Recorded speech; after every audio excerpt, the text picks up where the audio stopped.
Proceeding कैसी रही और क्या उम्मीद है आपको? देखिए, आज की प्रोसीडिंग्स बहुत तफसीली आर्गूमेंट्स आज किए गए और जज साहब ने बहुत इंटरेस्ट से सुने, क्योंकि जज साहब ने आते साथ ही कहा मैंने इससे पहले कभी भी ऑफिशियल सीक्रेट्स एक्ट पर कभी समाअत ही नहीं की, तो सबसे पहले मुझे ये कानून बताएं और कानून इकट्ठे पढ़ते हैं और समझाएं कि ऑफिशियल सीक्रेट्स एक्ट का इतलाक इस पर कैसे होता है। सो हमने आज तकरीबन आधा पौना घंटा ऑफिशियल सीक्रेट्स एक्ट की जितनी प्रोविजंस हैं, जितने उसके सेक्शंस हैं, जो जुर्म सेक्शन 5 का जिसका इतलाक है, उस पर कोर्ट को बहुत कॉम्प्रीहेंसिवली कोर्ट को असिस्ट किया है। सो कोर्ट ने तकरीबन 1 घंटा 45 मिनट आर्ग्यूमेंट सुने हैं और 1 घंटा 45 मिनट के आर्ग्यूमेंट्स में आप समझ सकते हैं कि हमने तकरीबन 80% अपने दलाइल दे दिए हैं ज़मानत के ऊपर और कहीं पर भी कोई रुकावट या कोई दिक्कत एक्सपीरियंस नहीं की। मैं केस के मेरिट्स के ऊपर बात नहीं करना चाहूँगा क्योंकि मामला बिल्कुल स्ट्रिक्टली स्पीकिंग सब जुडिस है और इसकी मज़ीद समाअत पार्ट हर्ड होके अब थर्सडे के लिए ये प्रोसीडिंग्स एडजर्न हो गई हैं। थर्सडे को यहीं से रिज्यूम किया जाएगा दोपहर 2 बजे और ज़मानत पर आर्ग्यूमेंट्स होंगे। सो आज की हियरिंग में हम बहुत सेटिस्फाइड हैं कि जो पॉइंट्स हमने आज रेस करने थे वो सेटिस्फैक्टरीली हम करने में कामयाब हुए। सलमान साहब, ऑफिशियल सीक्रेट एक्ट एक बड़ा स्ट्रिक्ट कानून है और ये बड़ा पुराना कानून है, जैसे आपने अपने दलाइल में भी कहा। आप कितना पुरुमीद है कि ये ज़मानत आसानी से आपको मिल जाएगी क्योंकि कानून बड़ा स्ट्रिक्ट है? देखें, जिस केस में 3 प्रोसिक्यूटर्स अपॉइंट हुए हों, इसका मतलब यही है कि बहुत कुछ संभालने की ज़रूरत है। जिस केस को ओपनली ना ट्राई किया जा रहा हो और जेल के अंदर जो उसका सीक्रेट प्रोसीडिंग्स चल रही हों, ये बेस्ट इंडिकेटर्स हैं कि ये केस खोखला है। जिस केस में रिमांड ना दिया जाए, इससे पहले कभी कोई प्राइम मिनिस्टर, कभी कोई फॉरेन मिनिस्टर, ये foreign qualified seasoned experienced foreign minister हैं पाकिस्तान के, शाह महमूद कुरैशी साहब की तरफ मेरा इशारा है, तो इससे पहले कभी ऐसा हुआ नहीं। और सारे का सारा जो कानून है वो है एनिमी स्टेट के साथ ताउन करने पे। यहाँ पर ये कानून जो है दुश्मन मुल्क के लिए इसको रिज़र्व किया गया है, आर्म्ड फोर्सेस की प्रोसिक्यूशन के लिए, मगर यहाँ पर इसको पॉलिटिकल एनिमीज़ इसका गलत इस्तेमाल कर रहे हैं और एक सियासी इंतकाम लिया जा रहा है, जो कि बड़ी वाज़े और ये बात अब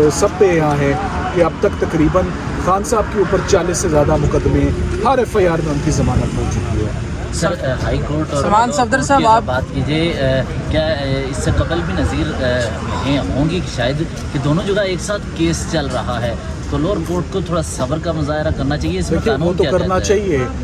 आज जब ये कानून पड़ा है, देखें, सब्र का मुजाहरा तब हो जाता है जब एक ज़मानत पर फैसला हो जाता है तो काफ़ी हद तक गुब्बारे में से हवा निकल जाती है, केस की बैकबोन टूट जाती है।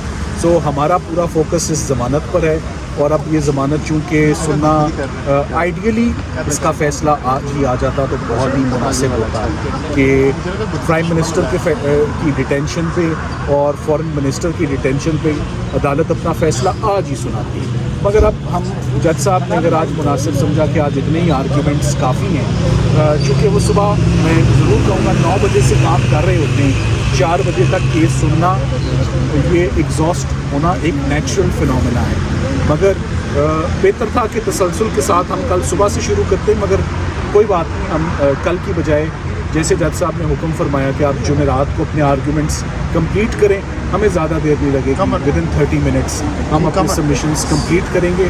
समाप्त करके आप अपना सवाल पूछें। जी, सलमान सफदर साहब, आप टीम के हेड हैं और इमरान खान साहब की 9 केसेस में ज़मानतें हो चुकी हैं। 2 केसेस ऐसे हैं नैब के तोशा खाना और जो अलकादर ट्रस्ट केस है, उसमें ज़मानत 10 अगस्त से खारिज होने के बाद अभी कुछ पिछले दिनों में अप्लाई की गई। इतना अरसा दरख्वास्त अप्लाई ज़मानत ना करने के पीछे क्या हिकमत अमली है? इसके ऊपर बहुत तनकीद हो रही है क्योंकि साइफ़र में अगर ज़मानत देर से मिलती है या नहीं मिलती तो उन केसेस में गिरफ्तारी का खदशा भरपूर है इस वक्त। देखिए, वो केसेस जो 2 केसेस हैं वो मैं हैंडल नहीं कर रहा। मेरे लिए ह्यूमनली पॉसिबल भी नहीं है कि मैं इतने सारे मुकदमात में मैं अकेला पेश हूँ। लाहौर भी केसेस हैं, मुख्तलिफ़ शहरों में भी हैं, इस्लामाबाद में भी एक अंबार लगा हुआ है केसेस का। सो उन केसेस में मुझे ये पता है कि आज नोटिसेस हो गए हैं जी केसेस में, और चूँकि एक फ़ैसला आ गया है इस्लामाबाद हाई कोर्ट का, तो हम उम्मीद करते हैं कि वही फ़ैसला फॉलो होगा उन केसेस में भी।